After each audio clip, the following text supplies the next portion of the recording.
y 8 minutos de la mañana, tiempo de mirar a los grandes asuntos del mercado con Javier Puerto, director de inversiones en Caser Asesores Financieros. Javier, muy buenos días. ¿Qué tal? Buenos días, Eva. Bueno, lo decía hace un momento José Antonio Binder, el mercado del DAX sigue de fiesta. Ayer Merz y ese anuncio, bueno, ayer no, ante la tarde hace, de 48 el martes, horas, justo hace 2 días. Ese fondo de infraestructuras, ese levantamiento, permiso para el gasto, ¿cuál es el impacto? Porque la bolsa está de fiesta absoluta. Claro, a la bolsa lo que más le está importando son esos 500.000 millones que ha anunciado para apoyar infraestructuras. Aquí va a haber algunas más beneficiadas que otras, como pasó ayer, sobre todo pues la parte de constructoras. Todo lo que ha anunciado va a ser para ferrocarriles, para digitalización, para infraestructura pública. Entonces hay una serie de compañías que se van a ver muy beneficiadas si esto ocurre.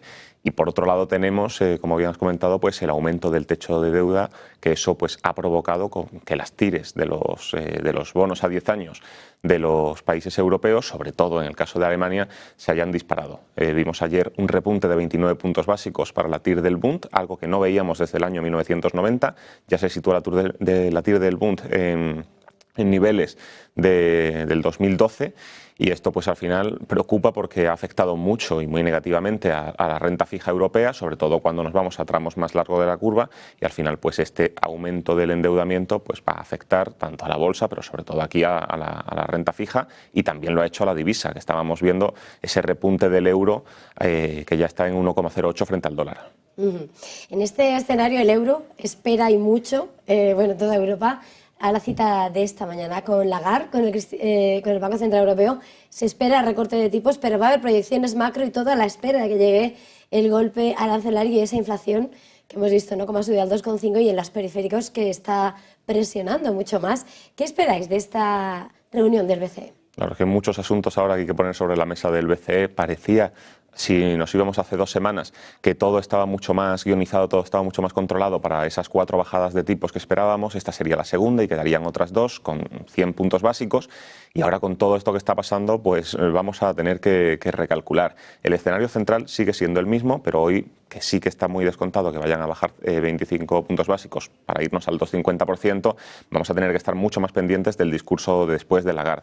Porque por un lado tienen las presiones arancelarias de Trump, que todavía no se ha metido de lleno con Europa, pero sí que apunta a que esto puede causar inflación. La inflación en Europa está más controlada, está en el 2,4%, que es por debajo, el último dato que además lo conocimos el lunes, es por debajo del mes anterior del 2,5%, aunque un poquito por encima de las previsiones, 1/10. Entonces la inflación sigue siendo un problema muy claro que tiene que mirar. Pero por otro lado estamos viendo, y lo comentábamos antes, que los tipos reales de la economía, los tipos de los bonos soberanos, tanto de Alemania, que ha sido el foco, como de otros países europeos, que van un poco en paralelo, pues por una vez no están viendo esa volatilidad por la parte de la política monetaria, como lo han hecho los 2 últimos años, sino que lo están viendo por la parte de aumento del techo de deuda y por la parte de alguna manera, crecimiento, aunque subvencionado con este fondo de infraestructuras. Entonces, tenemos que estar pendientes a la decisión de tipos, pero luego hay tantos elementos sobre la mesa que los tipos reales no van a depender ya solo de lo que haga el Banco Central Europeo en política monetaria.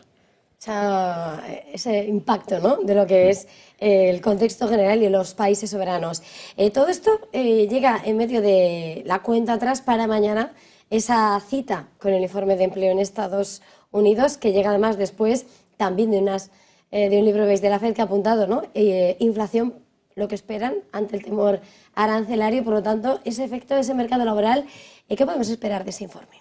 Claro, es que aquí, igual que decíamos que el BCE tenía más guionizado lo que iba a ser este año, la FED pues hay muchas más dudas. Sí que se espera un recorte, quizá incluso 2 para final de año con todo esto que está pasando, pero por un lado tiene todo lo que es inflación, que ahí los aranceles de Trump juegan un papel fundamental, también los indicadores adelantados de inflación.